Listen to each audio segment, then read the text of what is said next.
Good afternoon. My name is Paul Ruesch. I'm an on-scene coordinator with EPA Region 5 in Chicago, and I'm speaking to you remotely today because I'm not able to be there in person. I apologize for that. Anything I talk about today that you piques your interest or you want to hear more about or you want to come out and see, please feel free to contact me.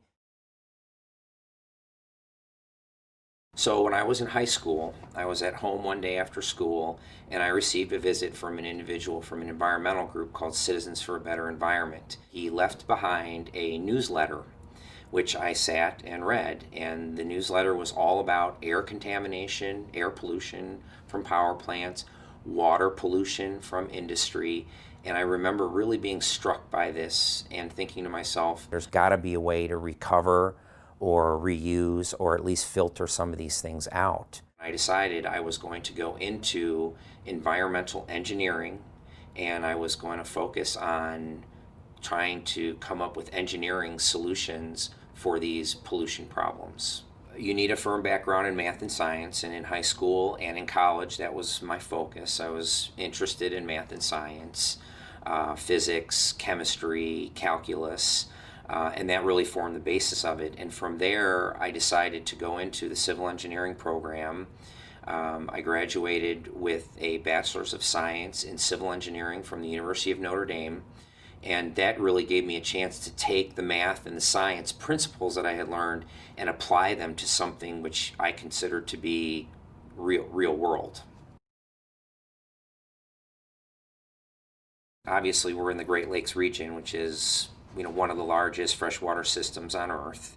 And everything I do is associated really with cleaning up the water, because the cleanups we do, for example, on the Kalamazoo River, the PCB sediment cleans up, these chemicals end up seeping from the soil, from the groundwater, from the sediments into the water. And then in the water you have fish, which are ingesting the chemicals and getting it caught in their fish tissue, in the tissue. Then you have the birds picking up the fish and getting it in their system. You have people fishing and catching fish and then feeding it to their families. So the contaminants are bioaccumulating in humans and having a negative effect. Really, the basis of what I do is trying to prevent these chemicals from ending up in the water, or once they're in the water, cleaning them up to get them out. There's an economic impact. For example, the Kalamazoo River, where we're working right now to clean up PCB contamination.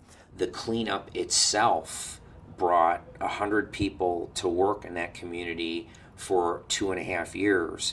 Over that 2.5 years, we spent $33 million on that cleanup, of which a sizable portion was spent in restaurants, hotels, local suppliers, transportation. So there's an economic impact just from the cleanup itself. We're finding that once we clean up these segments of the river that are contaminated with PCBs, you see development which for the past 30 years has been away from the river. Now you have people redeveloping and actually focusing on the front of their homes being towards the river, businesses, kayak businesses, gazebos, parks, bringing people back to the water because it's a place that they want to be. In a sense, we're giving these communities along the way their identity back.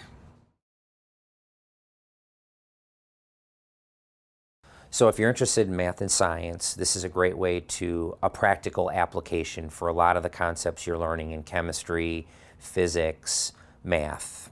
Number one, geology. Number two, this is really cool work. The equipment we use, the gadgets we use, the sensors, the monitors, the flow meters, all the equipment we use is really fascinating. The technology is developing, and it's cool.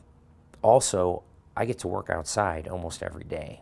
So if you like to be outside, this is a great way to actually work, make money, make your living being outside. There is no part of this work that any one discipline can accomplish by itself. You need geologists, chemists, heavy equipment operators, truckers, you name it. you need repair people.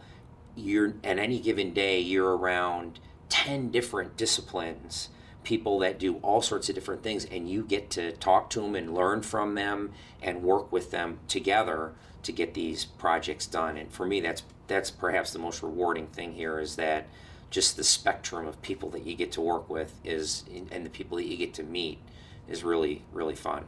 EPA is an organization that's all over the map career-wise. So really, any discipline you could end up working here, but I would encourage you that if this is something you feel in your heart, you have a motivation, you have energy to give something back, to work in the public sector, to help the environment, there's nothing that stops you from working in EPA.